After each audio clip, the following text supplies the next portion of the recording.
اعوذ باللہ من الشیطان الرجیم بسم اللہ الرحمن الرحیم اللہم صلی علی محمد و آل محمد۔ میرے تمام سننے اور دیکھنے والے مومنین اور مومنات کو میری طرف سے میرے چینل ناطق قرآن کی جانب سے السلام علیکم۔ قرآن مجید کے مختلف سورہ مبارکہ کے مختصر فضائل کے حوالے سے آج جس سورہ کا ذکر کیا جائے گا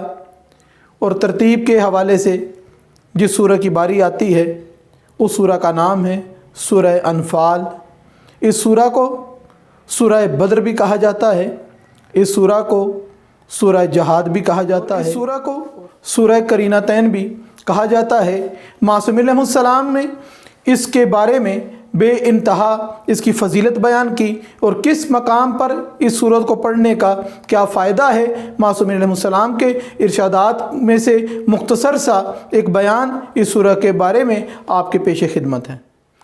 ہر ماہ اس سورہ انفال کی تلاوت کرنا مستحب تاکیدی کہا گیا ہے اور بہت تاکید کی ہے کہ اس سورہ کی ہر ماہ تلاوت کی جائے۔ اس سورہ کو ہر ماہ تلاوت کرنے والا معصوم فرماتے ہیں کہ نفاق سے بری ہو جاتا ہے، نہ اس کے عقیدے میں نفاق باقی رہتا ہے نہ ہی اس کے عمل میں نفاق باقی رہتا ہے۔ اس کے علاوہ مولا حضرت امام جعفر صادق علیہ السلام کا ارشاد گرامی ہے کہ جو شخص ہر ماہ اس سورہ کو اس سے اگلے سورہ یعنی سورہ توبہ کے ساتھ ملا کر پڑھے، جو ہر ماہ ان دو سورہ انفال اور سورہ توبہ کو ملا کر پڑھے گا، اس کی روح میں پروردگار کبھی نفاق کو داخل ہونے نہیں دے گا۔ نیز مولا امام جعفر صادق علیہ السلام نے مزید اس کے بارے میں فرمایا کہ جو شخص ہر ماہ ان دو سورہ کو ملا کر پڑھے گا وہ جناب امیر المومنین علی بن ابی طالب علیہ السلام کے حقیقی شیعوں میں اس کا شمار ہوگا، اور جو شخص ان دو سورہ کو ہر ماہ تلاوت کرنا اپنا معمول بنا لے گا وہ مولا امیر المومنین علی بن ابی طالب علیہ السلام کے ساتھ جنتی کھانا کھائے گا، جنتی کھانا تناول فرمائے گا، یہاں تک کہ لوگ حساب و کتاب سے فارغ ہو جائیں گے۔ اس کے علاوہ جناب سرور کائنات حضرت محمد مصطفیٰ صلی اللہ علیہ وسلم کا ارشاد گرامی کہ جو شخص اس سورہ کی تلاوت کو اپنا معمول بنا لے گا بروز محشر جناب سرور کائنات کی شفاعت کا وہ حقدار ٹھہرے گا، اور جناب سرور کائنات حضرت محمد مصطفیٰ صلی اللہ علیہ وسلم ارشاد فرمائیں گے کہ اس سورہ کا قاری منافق نہیں ہے۔ مولا امام جعفر صادق علیہ السلام کا ارشاد گرامی ہے کہ جو شخص قید میں ہو،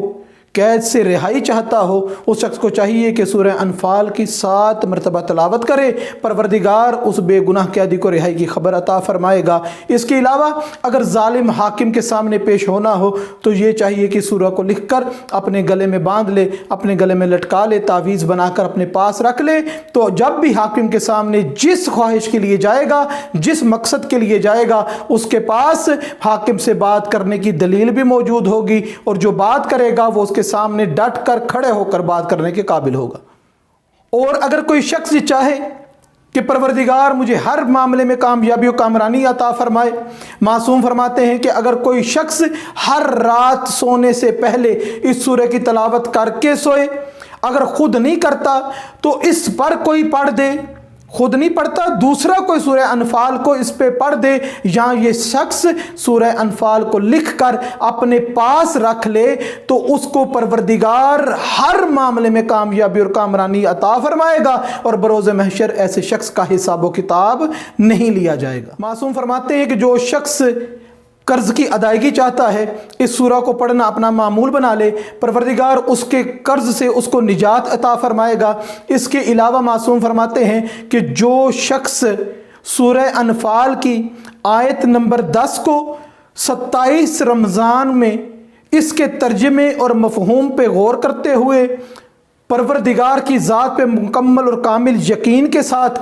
خشوع و خضوع کے ساتھ کاغذ پہ تحریر کرے اور اس تحریر شدہ آیت کو نگینے میں یا انگوٹھی میں کسی طریقے سے بند کروا کر اس کو پہننا شروع کر دے، تو پروردگار اس کے دل کو ہمیشہ شادمان رکھے گا، دل مطمئن اور خوش رہے گا، پریشانیوں، ٹینشنوں، فکروں سے ذہن آزاد رہے گا، اور دشمن کے اوپر یہ غالب رہے گا، کبھی دشمن اس پر غالب نہیں آ سکے گا۔ پروردگار سے دعا ہے کہ پروردگار ہم کو صحیح معنوں میں قرآن پڑھنے، سمجھنے اور اس پر عمل کرنے کی توفیق عطا فرمائے۔ وما علینا الا البلاغ المبین۔